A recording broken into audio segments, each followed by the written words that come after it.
My ex-husband stole my identity and ruined my credit. Now he's asking for my help to fix his own financial problems, and my in-laws are supporting him. Before we got to the story, I plan to give away $100 to whoever has the best opinion regarding this matter. So stay tuned, and I'll announce the winner in the few next videos. You only have to post your opinion on the comment below and consider to like and subscribe so that you'll not miss the announcement and many other future giveaway. Thanks, and back to the story. My marriage to Brian started off like a dream. We met in college, fell in love quickly, and got married right after graduation. In the beginning, everything seemed perfect. Brian was charming, intelligent, and ambitious. I thought we were building a future together. However, as the years went by, cracks started to appear in our relationship. Brian's ambition often led to risky financial decisions, and he started hiding things from me. The turning point came when I discovered he had been using my personal information to open credit cards and take out loans. He had maxed out several cards and defaulted on loans, leaving a trail of debt in my name. When I confronted him, he tried to downplay it, claiming he did it for us, to secure a better future. But it was clear he had a serious problem. Despite my initial anger and betrayal, I tried to help him. We sought counseling and financial advice, but Brian's behavior didn't change. The situation escalated when I started receiving calls from debt collectors and noticed my credit score plummeting. I realized that staying with Brian was only going to drag me down further, so I made the difficult decision to divorce him. The divorce was messy and emotionally draining. Brian fought me on every front, but ultimately, I managed to get a court order stating he was responsible for the debts he had incurred in my name. However, this did little to repair my damaged credit. I spent the next few years painstakingly working to rebuild my financial standing. I took on extra work, lived frugally, and slowly but surely started to recover. During this time, Brian continued his downward spiral. He bounced from job to job, unable to maintain stable employment. His financial situation grew worse, and he frequently reached out to me, asking for help. I always refused, reminding him of the damage he had caused and the trust he had broken. My focus was on rebuilding my life and ensuring my own financial stability. One day, out of the blue, I received a call from Brian's parents. They had always been supportive of him, often turning a blind eye to his faults. They told me that Brian was in a dire situation and that he needed my help. They claimed that since I had once loved him, it was my duty to assist him now. I was shocked by their audacity. They knew the extent of the damage he had caused, yet they still believed I owed him something.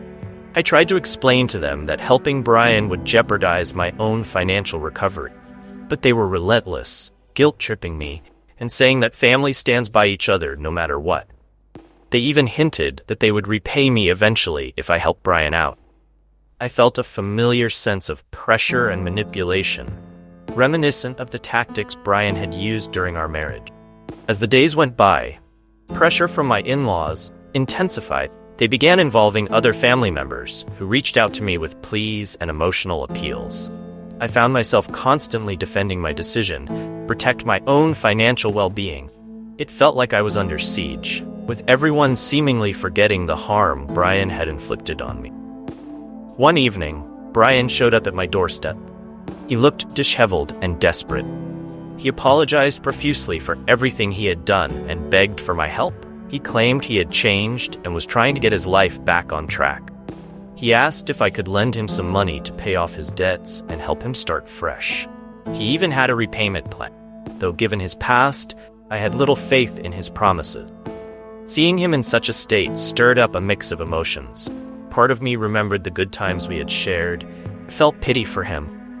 But another part of me, the stronger part, remembered the betrayal, sleepless nights, and the relentless effort it took to rebuild my life. I knew that helping him could risk everything I had worked so hard to achieve. I told Brian that I couldn't help him. I explained that I had just started to regain my financial stability and that I couldn't jeopardize it for him. He tried to argue, bringing up our past and the promises we had made to each other. But I stood firm. I reminded him that he had broken those promises when he stole my identity and ruined my credit. Brian left, clearly disappointed and upset. The next day, my in-laws called again, furious that I had turned him away. They accused me of being heartless and selfish. They claimed that Brian was truly sorry and deserved a second chance. They even suggested that I was partly to blame for his downfall, implying that my refusal to help was exacerbating his problem. The accusations hurt, but I knew I had made the right decision. I couldn't let myself be dragged down by Brian's mistakes again.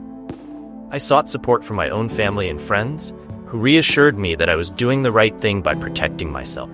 They reminded me of the importance of maintaining boundaries and not allowing guilt to dictate my action. Despite the continued pressure from my in-laws, I remained resolute. I focused on my work, my hobbies, and my own well-being. I continued to improve my credit score and save money for my future. I even started volunteering at a local financial literacy program, helping others avoid the pitfalls I had experienced. One day, I received a letter from Brian. It was an apology, heartfelt and sincere. He acknowledged the pain he had caused and thanked me for standing firm. He said that my refusal to help had been a wake-up call, pushing him to take responsibility for his actions and seek professional help. He had enrolled in a debt management program and was working towards financial stability on his own. Reading his letter brought a sense of closure. I felt a weight lift off my shoulders, knowing that I had made the right choices for myself. While I still bore the scars of our past, I could move forward without guilt or regret. However, the peace I felt was short-lived. Brian's parents weren't done. They showed up at my workplace one day, making a scene. They demanded that I reconsider my decision and help their son. It was embarrassing and infuriating. My colleagues and boss were dragged into the drama, and I had to explain the situation to them, which only added to my stress. My in-laws threatened to take legal action against me, claiming I had some sort of moral obligation to support Brian. Their threats were baseless. They were relentless. I decided to consult with my lawyer to see if there was any way to put a stop to their harassment. My lawyer advised me to obtain a restraining order against Brian's parent. It was a drastic step, but I felt it was necessary to protect myself. The legal process was draining, but eventually the court granted the restraining order. Brian's parents were furious, but they had no choice but to comply. Despite the legal protection, I was constantly looking over my shoulder, worried that Brian or his parents would try something else. I became more cautious, taking extra measures to secure my personal information, protect my finances. I even changed my phone number and moved to a new apartment to ensure my safety. My relationship with my own family was also affected. Some relatives sympathized with Brian, believing that he deserved another chance. They couldn't understand why I was so adamant about not helping him. This created a rift, and I found myself distancing from those who couldn't support my decision.